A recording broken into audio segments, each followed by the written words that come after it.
ပထမဆုံးကြားတယ်နေပေါ်ပန်းနေတာ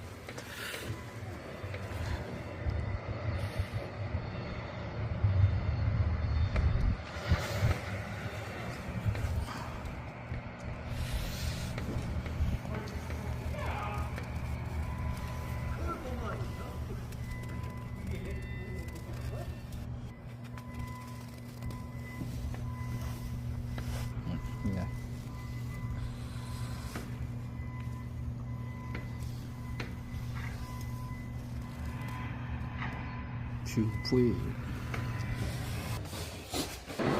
အော်နေနေမြအော်နေလေရပဲတက်ပင်းနေ6ကန်နဲ့ကိုတရွေးလေးဖြူနေနေဖုံတော့ဝေါ်နေနေမြဟိုကနေအောင်ကြုံ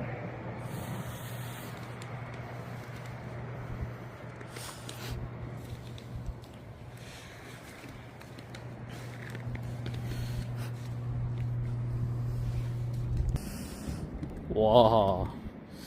舒服了！你来讲的你也比较热的，超干了不？你讲了舒服了。哇，ကိုရီးယားလူမျိုးတွေကကျွန်တော်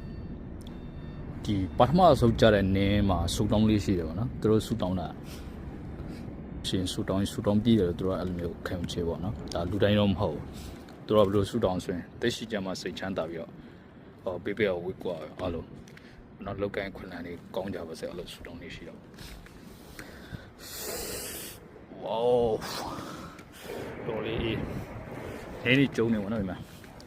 မင်းကကားလေးတော့ပြီဝါညာကြီးဝါထုံနေတော့တူပဲပေါ့နော်ကျွန်တော်လည်းကိုရီးယားရေးဆူတောင်းလို့ကျွန်တော်မြန်မာနိုင်ငံကတက်ရှိချမ်းမှာဆူချမ်းတာပြီးတော့အလုပ်ပေးပေးဝေးကွာအဲ့နဲ့အများဆုံးအချမ်းကြီးချမ်းတော့နော်ကျွန်တော်ထပ်တူဆူတောင်းပေးလိုက်ပါတယ်